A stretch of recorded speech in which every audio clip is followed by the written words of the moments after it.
আফ্রিদির সাথে আমার যে সমস্যা সেটা হচ্ছে যে 2 বছর আগে আমার নামে যে মিথ্যা মামলা দিল, তারপরে কিন্তু আমি তাদের সাথে যোগাযোগ করি নাই। ডিবি অফিসে আমাকে নেওয়া হয়। আমি ফার্স্ট দিন ডিবি অফিসে যাই, সেখানে তারা আমার কাছে আমার ইউটিউব চ্যানেল চাই। আমি আমার ইউটিউব চ্যানেল দিই, সেইটার পাশাপাশি তারা আমার অন্য চ্যানেলও চাই, যেটাতে আমি শুধুমাত্র ফানি ভিডিও আপলোড করি। তো এখন আমার কথা হচ্ছে যে তারা আমার অন্য চ্যানেল কিভাবে চাইতে পারে? তারা আমার চ্যানেল চাইতে পারে, যেই চ্যানেলে আমি ভিডিও আপলোড করছি, যে চ্যানেলে এই ভিডিওটা ছিল সেইটা চাইতে পারে। তারা আমার সব চ্যানেল, সব পেজ, সবকিছু রাখলো। আমিও সচেতন নাগরিক হিসেবে সবকিছু দিলাম। আমি ভাবছি যে তারা হয়তো আমার চ্যানেল এবং পেজ সবকিছু দিয়ে দিবে, হয়তো 2-3 দিন তদন্ত করবে, বা 1 সপ্তাহ বা সর্বোচ্চ 10 দিন।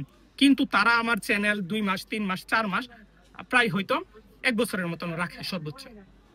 তো 1 বছরে আমার একজন ইউটিউবারের জন্য যে কি পরিমাণ কষ্টের বিষয় যে একটা চ্যানেল রাখা।